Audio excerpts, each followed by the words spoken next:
Good day, grade 12 learners. Welcome to today's mathematics lesson. My name is Mr. Shongwe, and this lesson is brought to you by the Gauteng Department of Education in collaboration with the Saibono Discovery Center. Right, good people, today we are going to be looking at two sections. Since we've completed our curriculum, we are going to be looking at revision of paper 1 and paper 2, right? So the lesson will be co-presented by myself and my colleague. I'll be doing the paper 1 portion of the lesson and he'll be doing the paper 2 portion of the lesson. Right, remember we are available on our WhatsApp interactive number 079-578-2908. That's where you can ask questions based on today's lesson and we'll be able to respond to all those questions. Right, let's just start.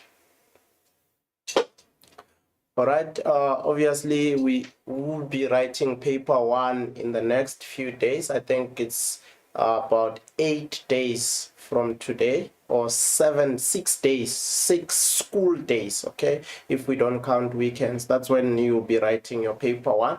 So it's imperative that as and when you start preparing for the exam, you make sure that you set targets per topic, all right?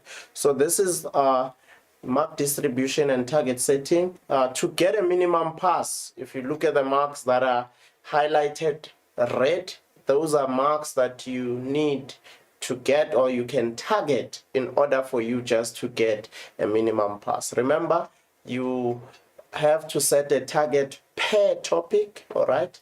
And then from there, you have to practice per topic. Would recommend that you use about 3 papers.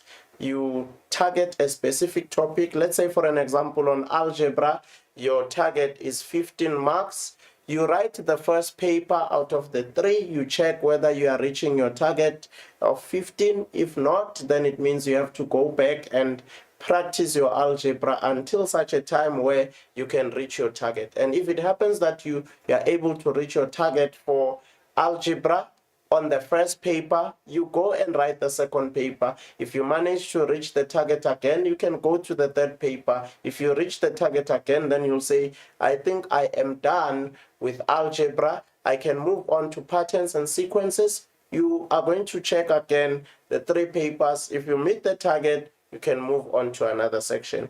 All right, you can see algebra weighs between 22 marks and 28 marks in terms of the range. And in order for you to get a minimum pass, you may target 15 marks. Remember, you can also get more. All right, that is just the minimum. And then patterns and sequences also 22 to 28 marks in terms of the range. You may target 15 marks. On functions, it's between 32 to 38 marks. So you can see the marks that functions contribute and the marks that differential calculus contribute almost makes up half the paper.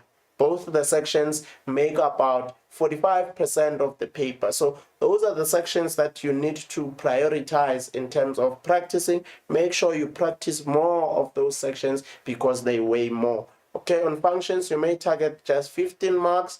On finance, you may target just 5 marks. Remember, you can get more also on finance by looking at the fractional interest rate, writing down the formula, substituting the interest rate, substituting N there, which means the duration of the investment, or the number of payments, or rather the number of payments that are made if you are looking at annuities, okay, or the number of deposits if we are talking to future value annuity. So you need to also make sure that you look at those things, all right? And then differential calculus, you can get the 5 marks from first principles, you can get the remaining marks from the rules of differentiation and so on. So there are so many marks that one can get here.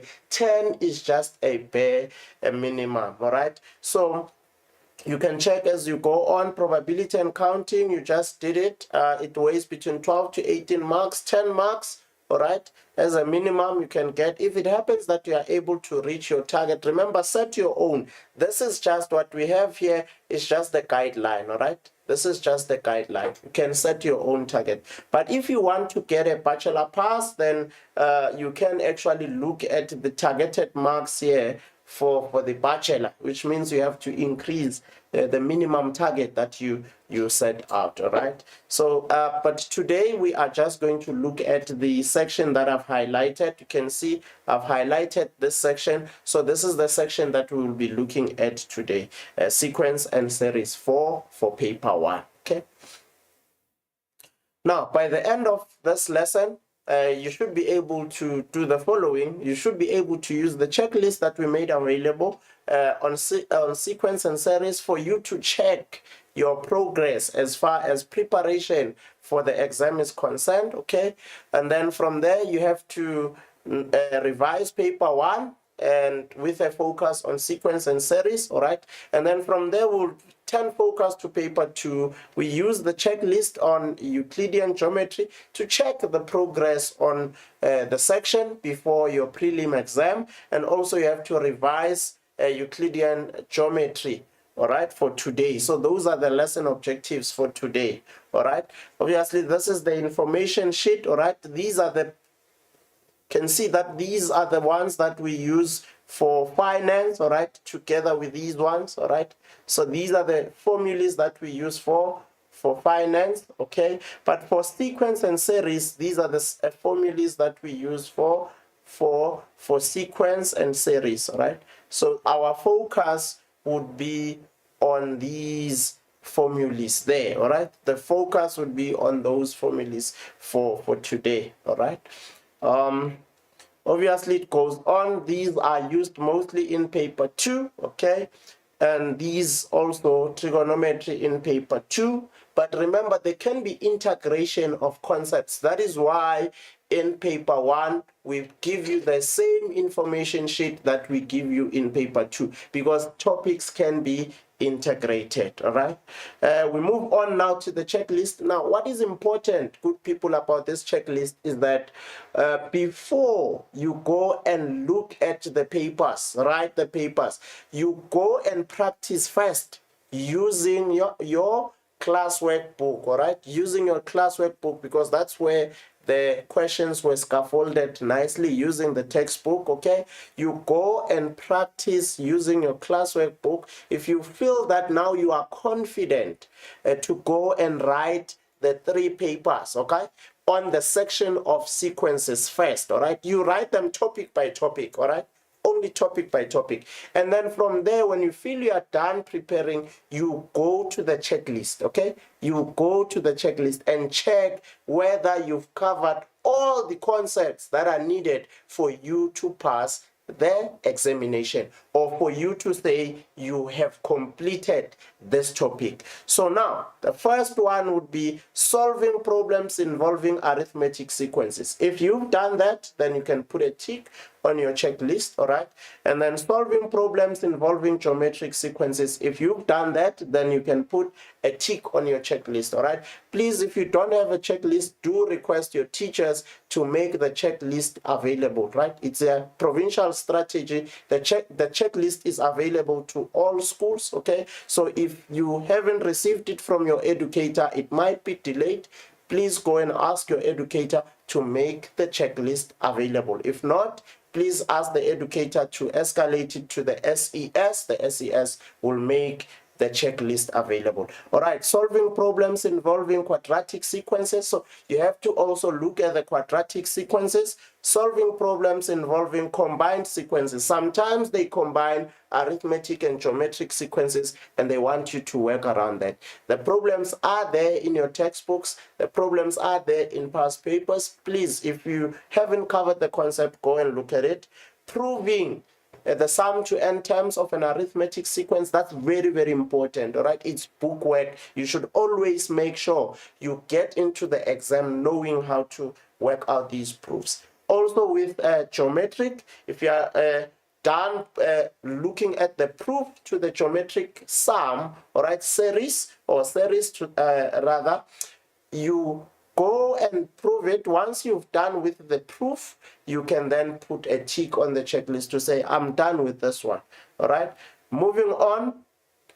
Solving problems involving series. Remember, you solve problems involving sequences. Now you solve problems involving series, arithmetic and geometric. If you are done, you can tick, and then conditions for which the geometric series converge. All right, the condition that R should be trapped between -1 and 1. All right, that is the convergence condition. You need to check whether you've done it and you've solved problems using that convergence. All right, solve problems using the convergence series, as I indicated, the sigma notation for both arithmetic and geometric series. All right, writing down the arithmetic in sigma notation. So sigma, you should be able to go forward and you should also be able to go back. All right, solving practical problems. Remember, this is something that you also need to know. These questions are normally pitched at a high level, but sometimes they are pitched at a level that is manageable. But please go and practice it. It's there in your textbooks, okay? It's there in your textbooks. Go and look at practical application of sequences there, because the skill set there is needed. It is examinable. Once you are done with it, then you can put a tick on your checklist, all right? Now, let us look at activity 1 now, all right? Now that you've done your checklist, you've done everything, let us look at activity 1. Remember, this is a revision session, so it is centered around you, all right? You are the one who's going to do most of the activities, and then I'll come back and discuss the solutions with you, right? So for activity 1, I'm just going to give you 5 minutes to work around that, okay? Please look at it and try to solve the problem as quickly as you can, all right? Giving you 5 minutes to look at this quadratic sequence and work out the nth term and calculate the smallest value, all right? 5 minutes, and your 5 minutes time starts now.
Right, hello and welcome back. I hope you were able to solve the problem, right? It's not a complex problem, especially the 4 marks there, you're supposed to be able to get them, right? These are basic quadratic patterns that you did in grade 11, all right? So it's just a revision of a revision, all right? Determine the nth term of the sequence, all right? Now, let us look at how we can work out this nth term. All right, first, normally what we do is we are going to actually generate this pattern and also now work out the first differences, all right? First differences, all right? And then from there, we work out the second differences.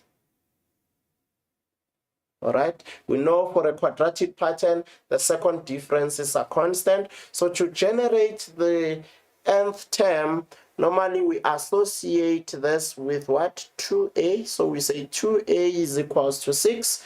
All right, and then we have that this is 3a plus b is equals to negative 69.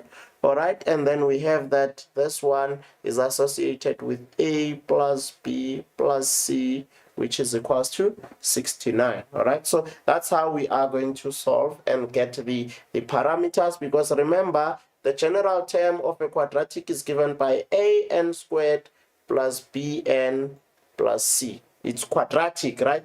It is similar to y is equals to ax squared plus bx plus c, which is what? A parabola. So it behaves like a parabola. Everything that the parabola can do, this quadratic pattern can do as well, which means that if you have a parabola that is concave down, all right, that is concave down, the sequence can also exhibit this concave down nature. However, with sequences, when you will draw this parabola, you'll be looking at the fact that the n value cannot be negative, all right, because this is y, this is x, all right. So this would be Tn, all right, this would be n. What is important here is that the n value cannot be negative. So this parabola, you'll only get this portion like this. So this portion you are not going to get, because the portion is when n is negative. All right, so we are dealing with a real world context here. In the n value of the number pattern is counting value. Those are natural numbers 1 2 3 4 0 1 2 3 4 5 6 and so on. All right, so we cannot have negative, because here n cannot be negative. N cannot be what?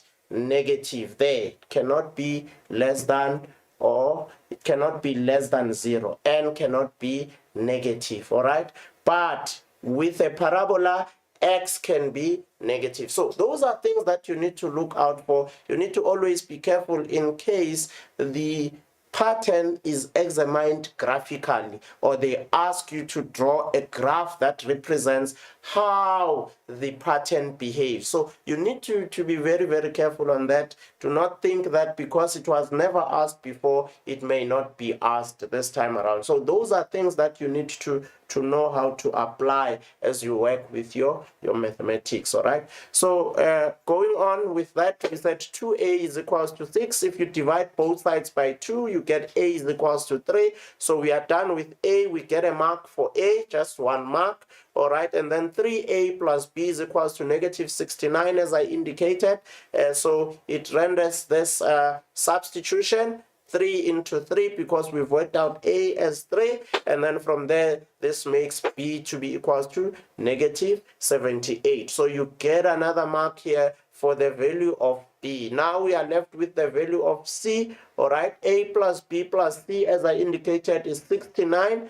Substituting a and b, you get that 3 plus negative 78 plus c is equals to 69, and this gives us c is equals to 144. All right, so from here we can then say Tn. All right, so what are we going to do here? We will substitute the value of a, which is 3. We will substitute the value of b, which is negative 78. We will substitute the value of c, which is 144. So we get to the nth term, we get a mark for C, a mark for the nth term. So this gives us a total of 4 marks. All right. Okay. I hope that you understand that. Remember, if you are lost somewhere, we have a WhatsApp interactive number. I know the number is at the bottom of your screen right now. Please use that number, interact with us, indicate where you are having challenges. All right. Now, let's move on to the second question. Determine the which term of the sequence will have the smallest value. All right. Determine which term would have the smallest value. So now you are looking at this smallest value. They mean what? The minimum.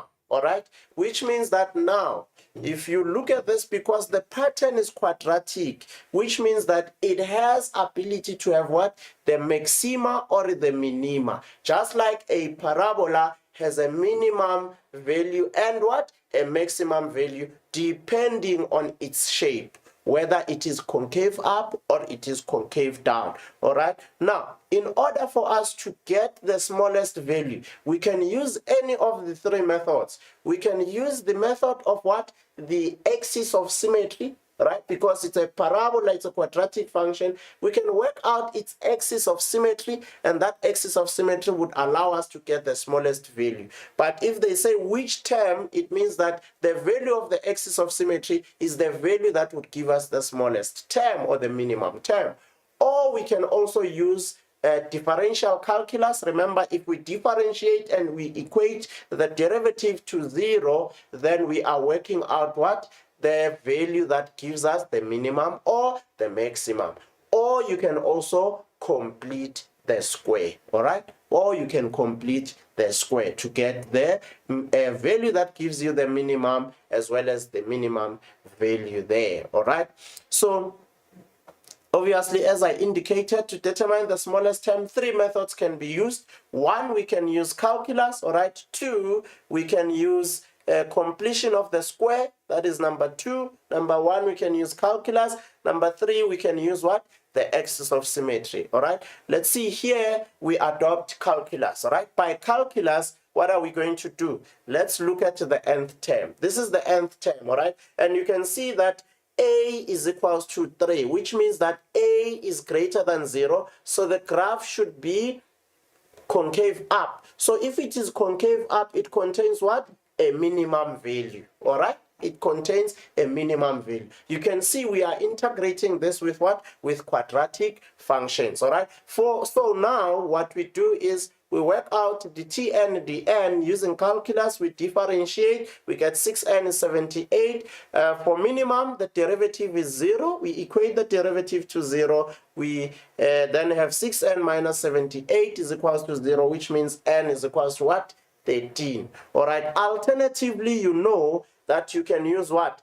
N is equals to minus b over 2a. If you are using axis of symmetry, this would be, you get the b value minus into what? Negative 78 over 2a is 3. So if you work that out, you'll get 13, which is the same as what we got there. All right. So it does not matter which method you use, as long as you are going to understand what you are doing and get the correct values there. So the 13th term will have the smallest value. All right. For 3 marks, we are going to mark the derivative. All right. Equating the derivative to 0 and solving. All right. So we get 3 marks. Or here we would mark our equation. All right. Substitution as well as the answer. The reason why we are marking the equation here is that this is not your ordinary question on functions, all right? It is a skill for you to be able to pick up that you have to employ the quadratic, what you call the axis of symmetry of a quadratic function, all right? Now, let's move on. Activity 2, we get to activity 2 now. I am also going to give you 5 minutes to work on activity 2, and then we'll go through the solutions together. All right, activity 2, and your time starts now.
Right, hello and welcome back. I hope you were able to solve these two questions. Not too complex of questions, just a basic reminder of what is happening on sequences, all right? So this activity is now taking us to sums, all right? We are now looking at arithmetic series, all right? We are looking at arithmetic series. Now, let's look at the series.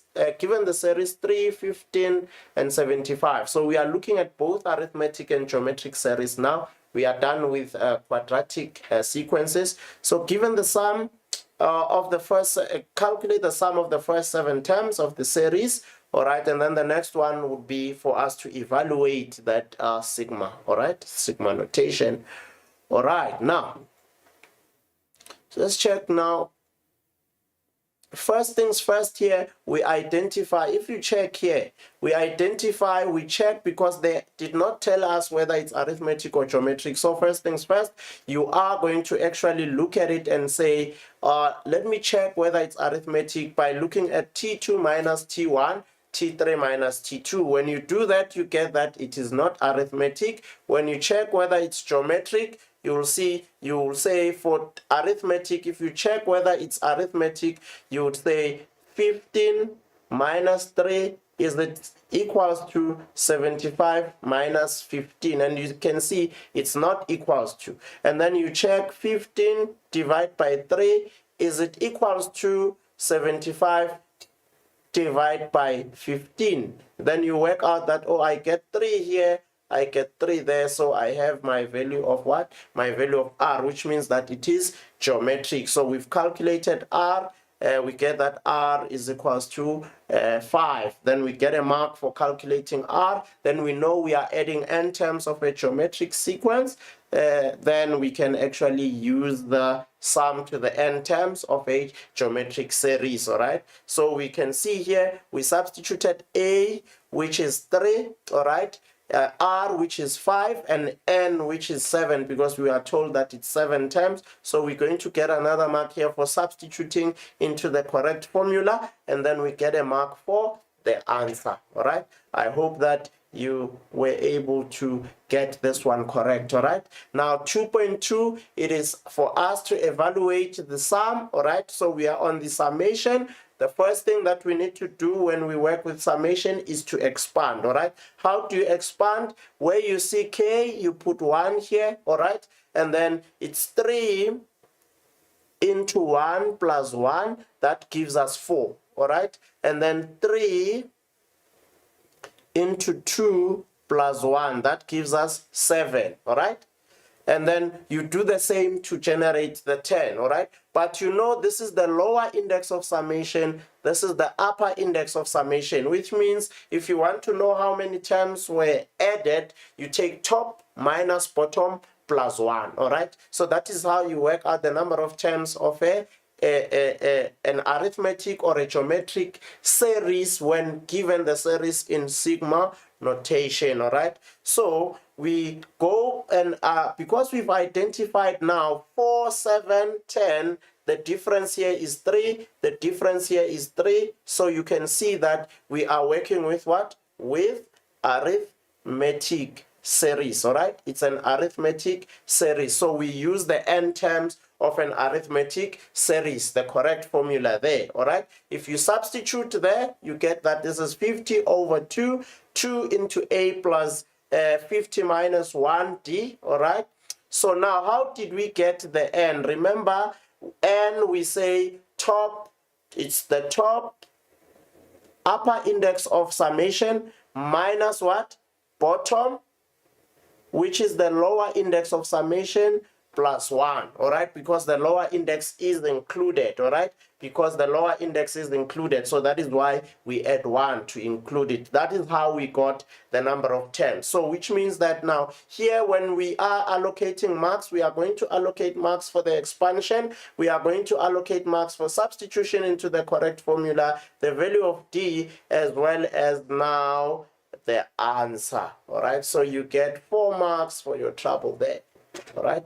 Hopefully you were able to get this one correct, right? We are just reminding you of the term one work. We are working on those basics there to make sure that you are prepared for the prelim. Right, now we have the last activity that I'll be doing from my side before Euclidean geometry is presented. So for this activity, I am going to give you 7 minutes. All right, I am going to give you 7 minutes. All right, so your 7 minutes time starts now.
Right, hello and welcome back. The next question is on convergence, all right? We are trying to test convergence on 3.1, and then on 3.2, we are looking at given the sum formula, right?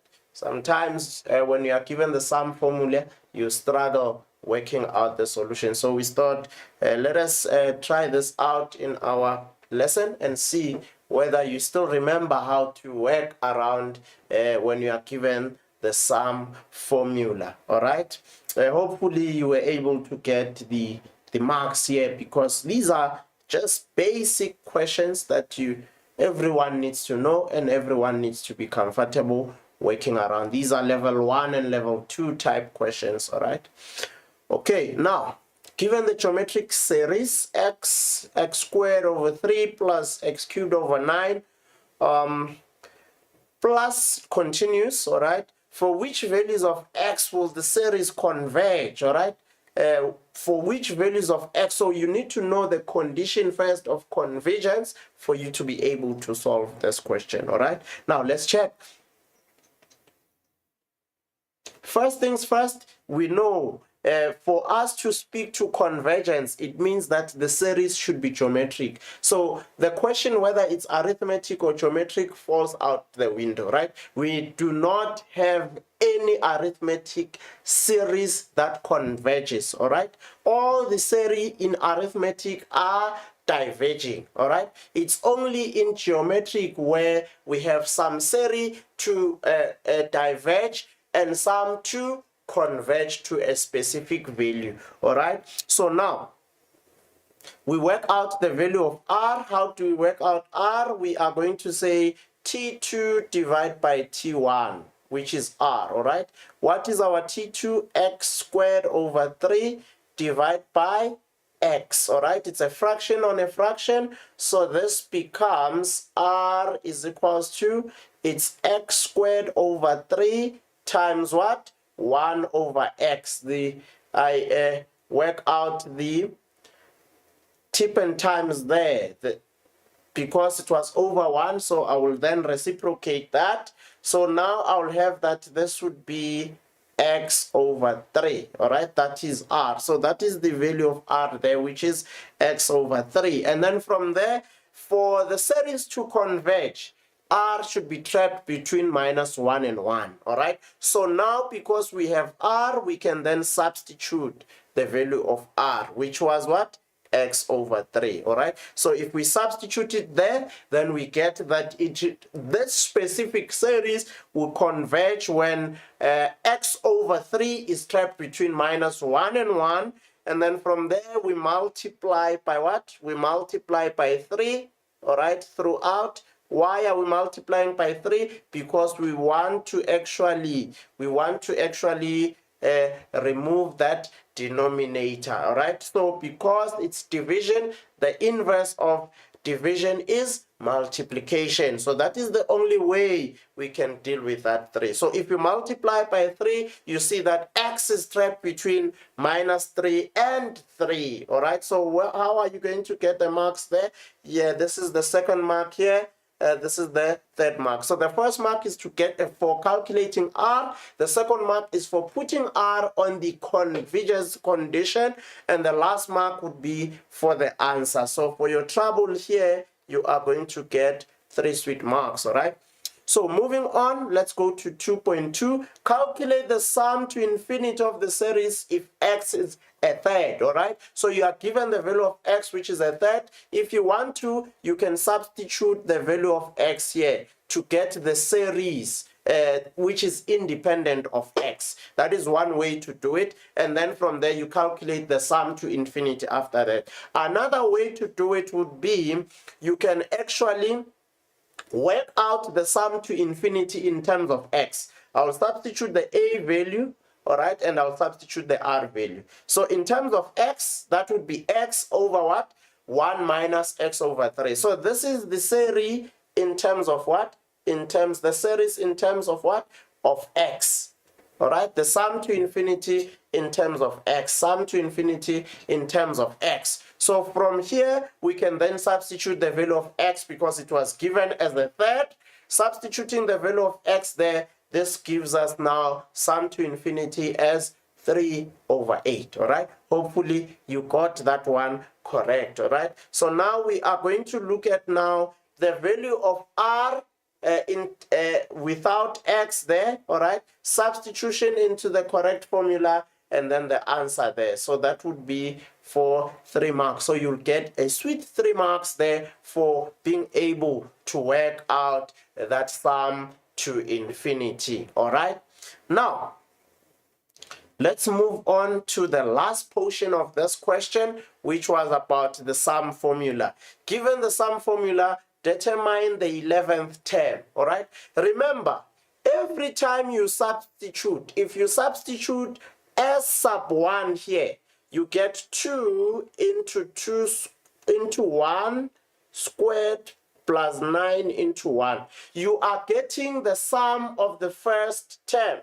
Sum of 3, you'll be substituting 3, all right, squared plus 9 into 3. This means you are getting T1 plus T2 plus T3, the sum to the first 3 terms. So this formula takes you straight to what? The sum. But the question wants you to determine the 11th term. And we said we can use Tn as what? Sn minus what? Sn minus 1. To get any term, you take the sum of all the terms, subtract the sum of all the preceding terms, or the terms that come before that one. So if you want the sum of the 5th term, you'll take the sum of 5 terms, subtract, all right, the sum of the 4 terms. Then you know that will give you specifically what? The 5th term, all right? So that is what we are going to use to generate, which means that if we want S11, we should, T11, all right? Let me rewrite that. If we are looking for T11, it should be S11 minus what? S10. All right, that is what we need to do for us to get T11. So we are using Tn is Sn minus Sn minus 1. So T sub n now would be S sub 11 minus S sub 10, all right? So now from there, it means you want the sum of the 11 terms, which means you have to come here and substitute n is equals to 11. For sum to 10 terms, you need to come and substitute n is equals to 10, all right? So if you substitute there, you get that 11 for n is equals to 11, and then 10 and 10 for n is equals to 10. So that would give you T11 as what? As 51. The 3 marks, you are going to get yourself a mark here for substituting 11 into the sum formula, substituting 10 into the sum formula, and then Tn, which is equals to what? 11 there. You get your 3 marks for that, all right? So that is how you were going to calculate that one. All right, good people, I would have to leave you now, and my colleague will be taking over. We will now be doing Euclidean geometry. So we are just going to give you 2 minutes of time just to stretch and get ready for the Euclidean geometry. All right, so your 2 minutes rest time starts now. I'll have to say goodbye from my side. All right.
Good day, grade 12 learners.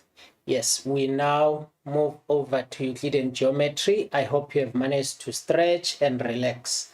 Now, we will have a lot of writing on our side so that we keep on working hard. Now, I will go straight to target setting. Our Euclidean geometry is 40 plus minus 3 marks, which means we will have between 37 and 43 marks under Euclidean geometry. Our minimum target for us to get a pass of 45%, we need to get 15 marks, and I know we can get more than that. For a bachelor pass, we need a minimum of 25 marks. So anything with a diagram, it's easy. So we should be able to get those marks as we move forward. Now, we should be able to use the geometry of straight line. Remember, our parallel lines, our intersecting lines, we should be able to know which angles we can get there. Adjacent angles, angles in a straight line, we should remember those. And we should be able to name the parts of a circle and use it to solve geometry problems. We know there is a chord, there is a tangent, there is a secant. We also know that we have a center, we have chords that intersect. We should understand the concept of ratio and proportion and the different forms of proportion and similarity. We should also solve problems involving numeric and non-numeric riders, applying theorems, converses, and corollaries, and our axioms. We can refer to our CAPS document and our examination guidelines for grade 12 for 2021 on page 7 and 8. Now, here is our checklist for Euclidean geometry. We must be able to know the proofs of all the 7 examinable Euclidean geometry theorems. The first one being a line drawn from center of a circle perpendicular to a chord bisects the chord. And we should be able to remember how the diagram would look like. I know for us to prove that theorem, we must have something like that. We have our center, our M, our A, our B here. Our job is to prove, and in most cases we'll be given a right angle there. So for us to prove, we must know the constructions that we make and the construction statement that you should give before you start proving. Remember, for our proofs, if there is no construction, the theorem is not marked, so the proof will not be regarded. So we must know the constructions that we make, and we do the proof after we have done the construction or we have written down the construction statement. Please, I think it's safer to do the construction in case you forget the statement. So let's do it on the diagram, and it also makes your life easy because you are seeing what you are working with. With that being said, our second theorem, line drawn from the center of a circle to the midpoint of a chord is perpendicular to the chord. I know most of us confuse the two theorems, and the second one, it's newer because it wasn't there, and we normally use the proof of the first one to try and prove this one. They are not the same. So we must know how to prove these theorems. The third one, the angle subtended by an arc at the center of the circle is double the angle subtended by the same arc at the circumference. Please visualize the diagram there. Opposite angles of a cyclic quadrilateral are supplementary. Please visualize the diagram. An angle between a tangent and a chord drawn from the point of contact is equal to the angle in the alternate segment. We are guaranteed that one of these is there in the exam. So please, let's learn to do these proofs, practice them. on a daily basis. Give yourself a target of knowing each and every one of these theorems, because if it comes in the exam, you are guaranteed of a minimum 5 or 6 marks. And that makes a big difference. The ones we did in grade 12, a line drawn parallel to one side of a triangle divides the other two sides proportionally. We must know the proof. Equiangular triangles are similar. We must know the diagram and the constructions that we make there. So you must be able to tick and know what you can do in these theorems, and you worked on those that you do not know yet. We should be using theorems, converses, axioms, and corollaries to solve numerical riders. That's grade 11 revision. We should be using theorems, converses, and axioms and corollaries to solve non-numerical riders, our in terms of x, our in terms of y. We should be able to solve proportionality problems using the proportionality theorem and the midpoint theorem. We normally forget the midpoint theorem. Please, let's revise it. We use the converse of the proportionality theorem to prove that lines are parallel. We should be able to use angles to prove that triangles are similar, and use similarity to conclude proportional sides. We should be able to use the given proportional sides to prove similarity, and using that similarity to conclude equal angles. We should be able to use proportional sides to identify which triangles are to be proved similar. We solve integrative problems involving similarity and proportionality. As we move forward, these are the theorems that we should be able to identify. We know our theorems are grouped into those that are centers and codes.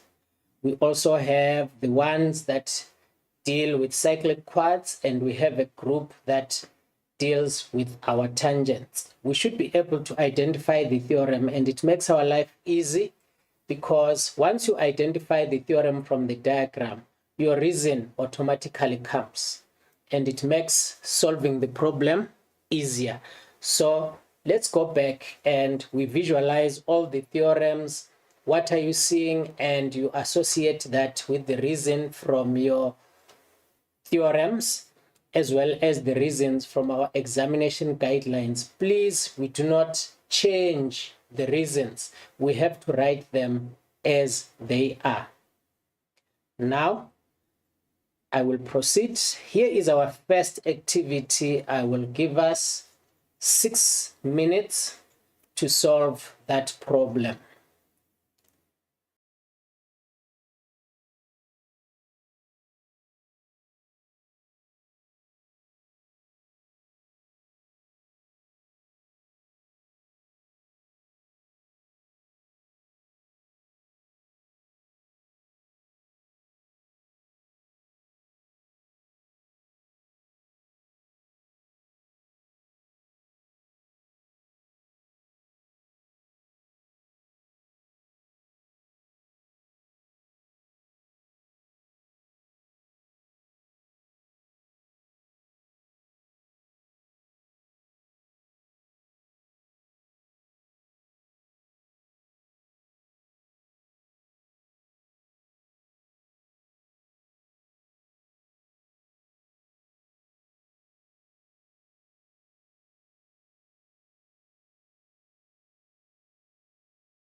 Welcome back.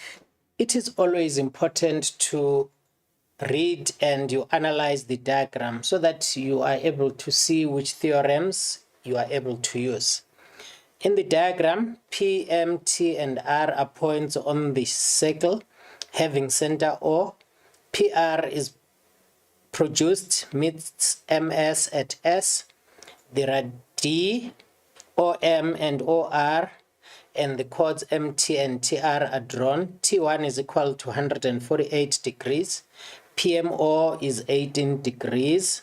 PMO, we have that piece, and S is 43 degrees. Now, from here, I am able to, before I even look at the questions, this angle P, if I check PMTR is a cyclic quad. So if this is 148 degrees, this will be 32 degrees. Let's add it to the diagram so that it makes our life easy. I also have that angle there, it's 43. If I check, I'm having triangle PMS. So I know that the sum of angles in a triangle should give us, so I will have my angle S, so this angle M will also have this piece of SMT as well as OMP. I'm able to get that one. Using the 32-degree angle, I'm able to get this one as 64 degrees because this is angle at the circumference. This becomes the angle at the center, and I have my arc MR subtending those angles. Now I can go to my questions. If you can check, the moment I am writing the size of an angle, already the reason is coming into mind. So my angle P will become 32 degrees. We said these are opposite angles of a cyclic quad. I found angle P, and I also found my angle O1 as 64 degrees. So my angle O1 becomes 2 times 32 because angle at center, 2 times angle at the circumference. My statement and the reason, I'm getting a mark there. And then the next question, I'm supposed to calculate the size of angle OMS. Now, I will use the sum of angles in triangle PMS, and I will have it as OMS becomes 180 degrees minus 43 degrees plus 32 degrees plus 18 degrees using the sum of angles in a triangle, and that should give me my OMS as 87. So this whole angle here is going to be 87 degrees. Now, we are given a condition. We are supposed to find the size of angle R3. If you check, we said MPRT is a cyclic quad. As you can see, cyclic quad.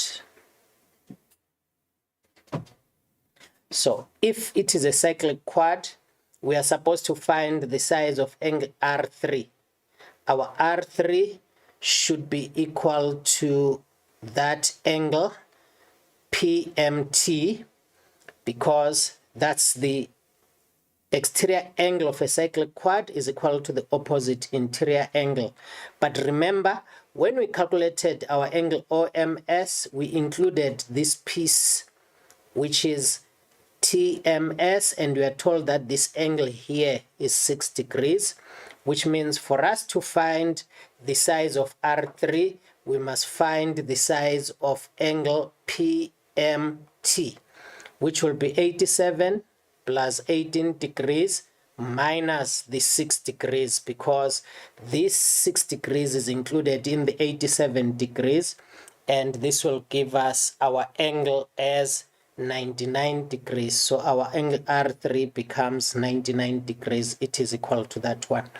We should be able to have gotten those 8 marks. As we move forward, this one, I will give you time to look at the diagram and we check which angles we can easily get before we look at the questions. I'll give you 1 minute to just analyze the diagram and you add the angles that you can see there.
Welcome back. Now, we are told that O is the center of a circle, K, T, and L are points on the circle. KT, TL, and OT are drawn. OT intersects KL at M. ST is a tangent to the circle at T. STK is 36 degrees. OKL is 18 degrees. So now, from what I am seeing here, I'm able to get this angle L. My angle L, I'm able to see that I have a tangent, I have a chord, and I have an angle subtended in the alternate segment. So this angle here will be 36 degrees. Again, if I look at chord KT, I'm able to see that I've got angle at circumference and I've also have got angle at center, which means this angle here, I can get it as 72 degrees. And then from there, I'm supposed to find out the angles that are given on the question. I'm supposed to find T2. This is a tangent, this is a radius, and I know that T1 plus T2 should give me 90 degrees, which means this should be 54 degrees because a tangent is perpendicular to the radius. So I'll quickly go to the solution. Our T2, we get it as 54 degrees because we know that a tangent is perpendicular to the radius. That becomes our reason. We get our 2 marks there. Our angle L, we said our angle L is equal to angle T1 using Tan-Codd theorem, and we get our 2 marks for the statement and reason. We are supposed to find KOT, our angle KOT. We are able to use our angle at center, and this will be 72 degrees. And then we have to prove, giving reasons, that KM is equal to ML. For us to prove that, we have to prove that OM is perpendicular to KL. How do we do that? We already have this angle at center as 72, that one is 18. If I look at the small triangle KOM, this angle here will be 90 degrees. And once again, I can also use my triangle KOT. If you check, if this angle is 54 degrees, this angle will also be 54 degrees because we have angles opposite equal sides. This is 72. This will also be 54. But if you say 54 minus that, this will give us the smaller bit of this angle here will be 36 degrees. And if I add 36 and 54, it gives me 90, which means this one will also be 90 degrees. So I have options there. So once I have proven that this angle is 90 degrees, I can conclude that this is a line from center perpendicular to the chord. What does it do? It bisects the chord, which will mean KM will be equal to ml. Here is the solution. So we used triangle KMO and we found KMO as 90 degrees. And from that, we are able to conclude that KM is equal to ML, line from center perpendicular to a chord. So we start from the sum of angles in a triangle, then we get KMO as 90 degrees, and then we get a mark for the reason there. Using the other triangle again, angles opposite equal sides, then we get our angle K1 there as 36. And once we get 36 degrees, we are able to conclude that our angle TMK will be 90 degrees. Using sum of angles in a triangle, then we can conclude that KM is equal to ML, line from center, perpendicular to chord as our reason there. We move on. We also have angles that we need to solve in terms of x, and to do that we have to analyze the diagram. I will also give you 6 minutes to answer this question. Let's make it 5.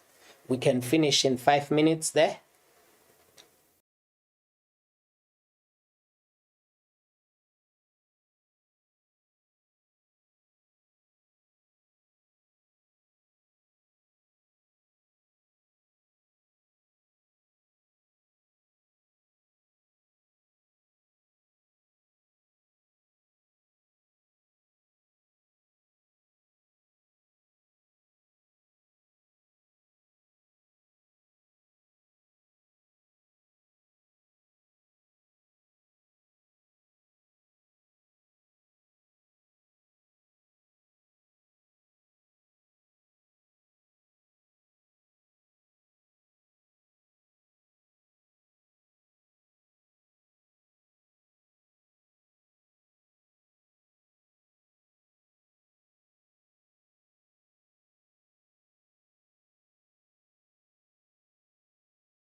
Welcome back.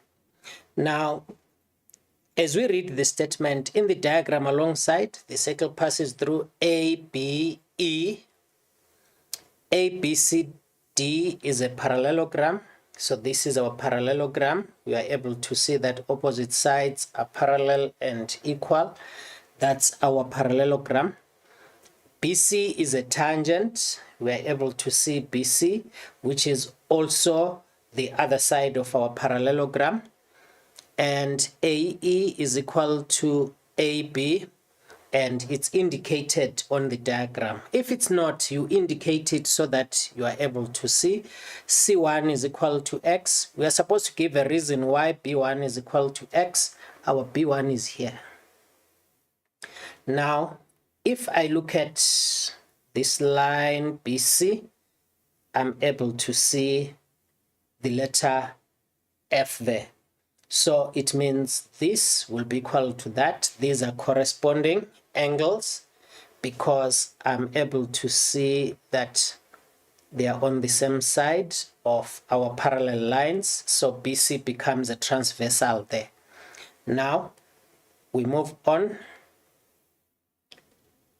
So the first one, it's corresponding angles AB parallel to DC. Please, whenever you are having corresponding co-interior angles, alternate angles, we must always give our parallel lines, otherwise our reason will not be complete. So this is X. This, which other angle will be X?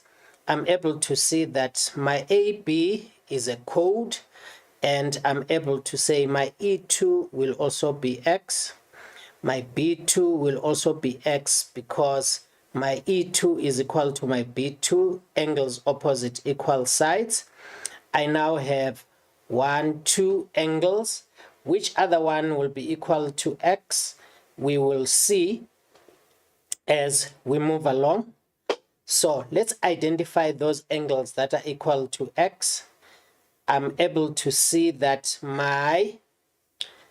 if I check my E2, my B2 is X. So if I check, I have that, I have that, I have that, which means my E3 will also be equal to X using alternate angles, using my parallel lines there. And from there, I'm also able to see I have now 1, 2, 3 angles, but I know there is more that I can get. If I check, this angle here will also be equal to X because these are opposite angles of a parallelogram. So I have 4 angles that are equal to X, so I write down any 3 of them and I will get my 6 marks. So E2 equals to that. My reason is Tan-Chord theorem equals to my B1. And from E2, I got my B2 equal to E2. These are angles opposite equal sides. And then I also have E3 being equal to B2. And these are alternate angles because AB is parallel to DC. And then the fourth one, I've said DAB. These are opposite angles of a parallelogram. Any 3, you get your 6 marks there. Moving forward, the next question, we are supposed to prove that ABED is a cyclic quadrilateral. Now, ABDED, this one, ABED.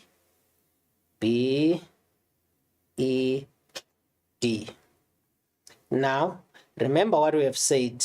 We have said this one is X, this one is X, that one is X, and also this one, we said it's X. So, for us to prove a cyclic quadrilateral, we have to use the converse. Now, if I check the easiest one, I have E3, which is an exterior angle, is equal to X.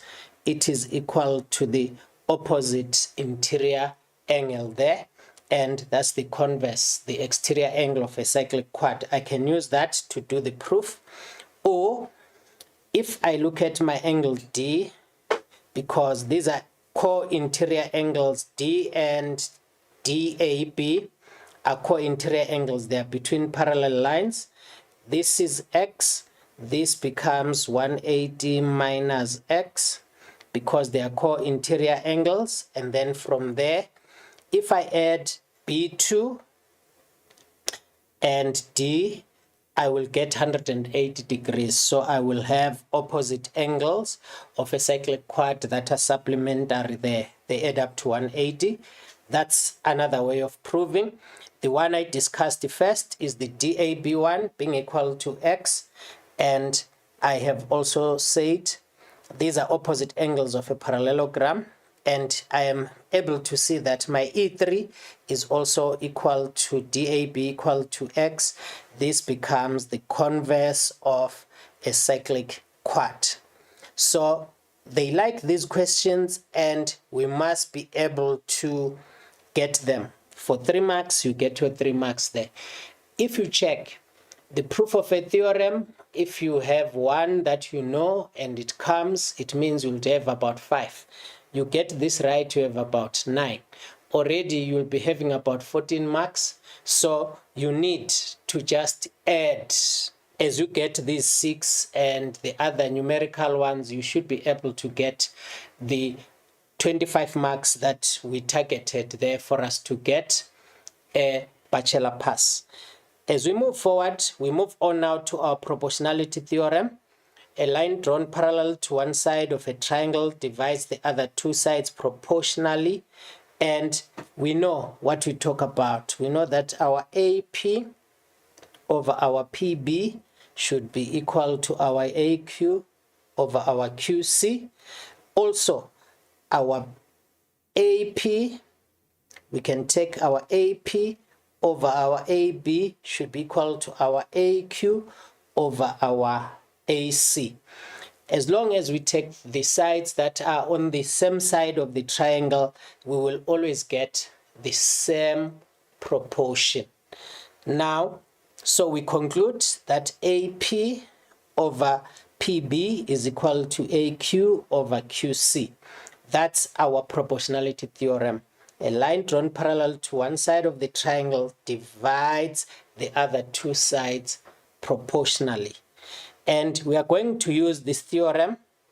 The theorem also, we can use the proportion of the sides to prove that the side AP, if our AP over our PB is equal to our AQ over our QC, then we conclude that our PQ is parallel to our BC there.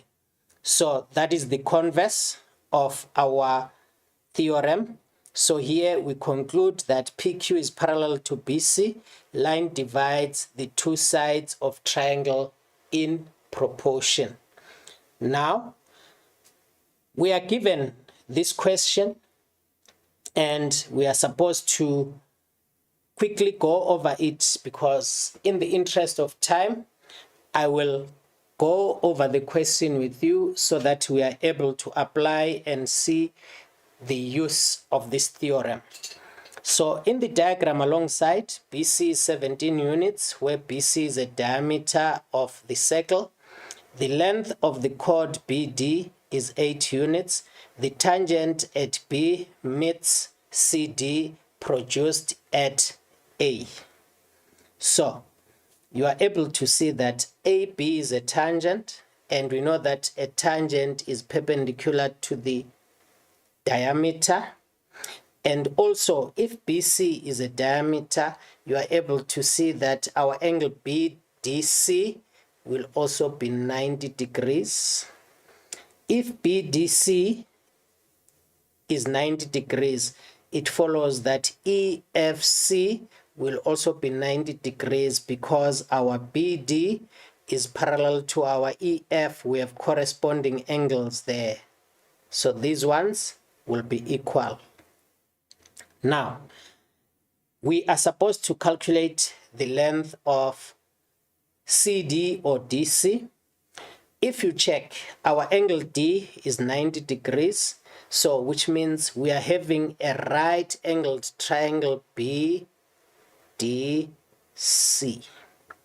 And if you check, our BC becomes our hypotenuse, and our BD, it's one side. And remember, we can use theorem of Pythagoras, which states that the square of the hypotenuse is equal to the sum of the square of the other two sides. And we use the fact that BDC is 90 degrees, angle in a semicircle, and then we use theorem of Pythagoras, and then we get our DC as 15 units there. So this is 15 units. We move on.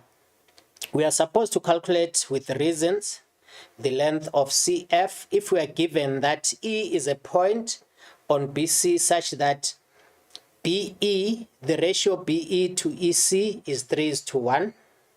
So we are told this to that is 3:1. So remember, for ratios we use letters of the alphabet. So this can be 3A, this will be A, which means the whole length of BC is going to be 4A.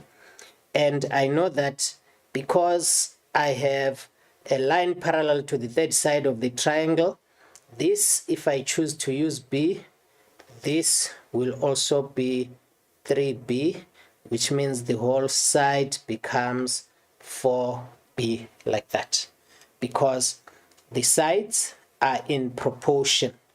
So to calculate the length of CF, we are going to use our proportionality theorem, and we get CF, we have our CF over our CD, we calculated CD there, is equal to our CE over our CB. We take the whole length of the other side. So CF, we don't know, we need to get the length of CF, and the length of CD, we found it as 15 units. And this side, our ratio, we are saying the length of CE is A over 4A, and that will give us 1/4 as the ratio, and we are able to get our CF as 15/4, which is the same as 3,75 units. So line parallel to one side of the triangle, or we use proportionality, we say, we give our reason as prop theorem, then we give our EF being parallel to our BDs there. We need to show that, then we substitute and we get our answer, we get our 3 marks there. Moving forward, 5.2, we are given that E is a point such that BE to EC is 3:1, EF is parallel to BD with F on DC. We have to prove that triangle BAC is similar to triangle FEC.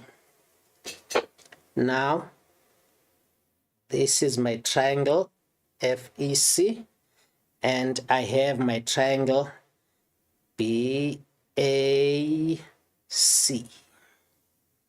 Now, I said this is an angle in a semicircle, and we said these become corresponding angles. If I check, these triangles share a common angle here, and I'm also able to prove that this angle is also 90 degrees because a tangent is perpendicular to the diameter. So remember, to prove similarity, we must prove that two of the angles are equal, which means the third angle will also be equal using sum of angles in a triangle. So to do that, I started by indicating that BDC is 90 degrees, angle in a semicircle. I then went on to say my angle EFC will also be 90 degrees because these are corresponding angles, as EF is parallel to BD. And then my angle ABC is also 90 degrees because the tangent is perpendicular to the diameter. And then from there, I'm able to finish up. In triangle BAC and triangle EFC, it's important to name your triangles.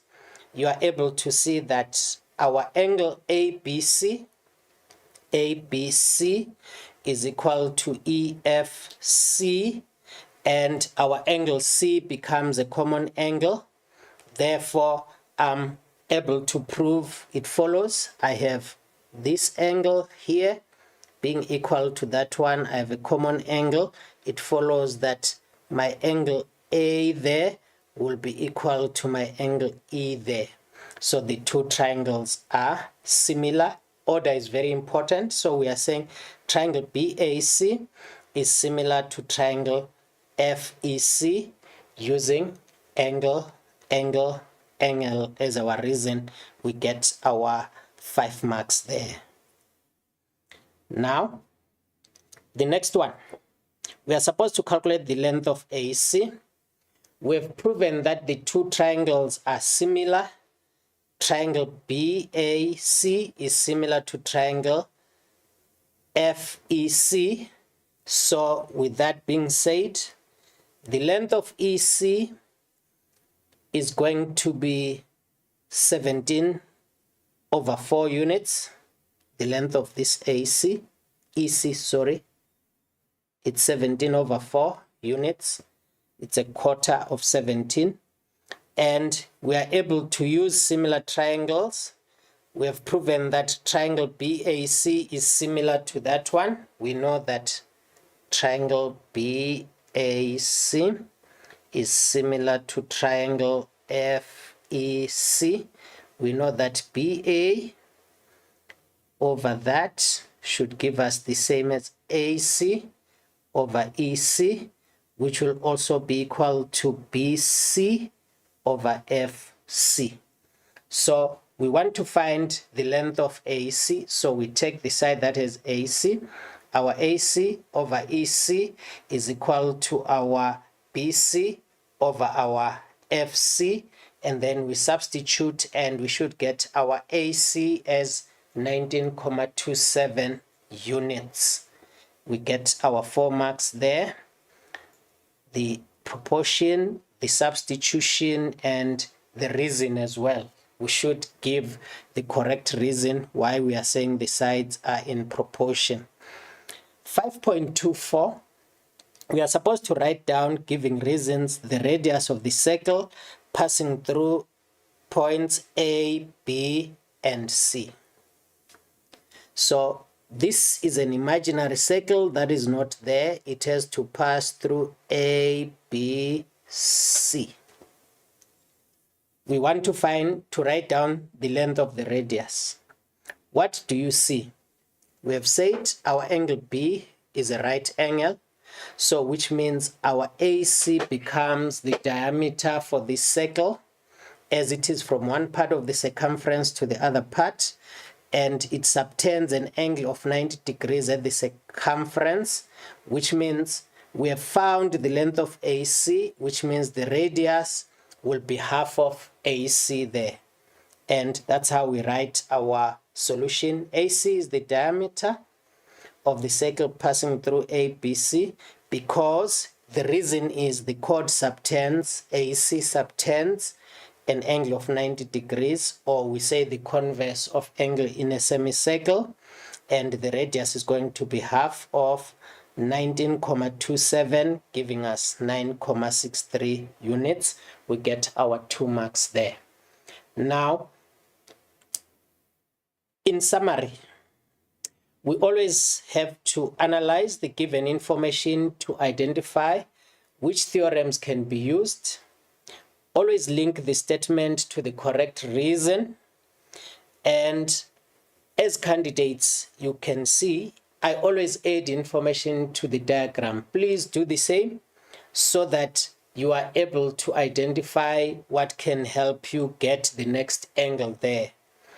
Now, all statements must be accompanied by reasons for Euclidean geometry, and also writing correct but irrelevant statements will not earn us as candidates any marks in an examination. And we say emphasis is on the importance of writing the correct order when proving. Do not start with what has to be proven. I hope you have seen. We refrain from making assumptions.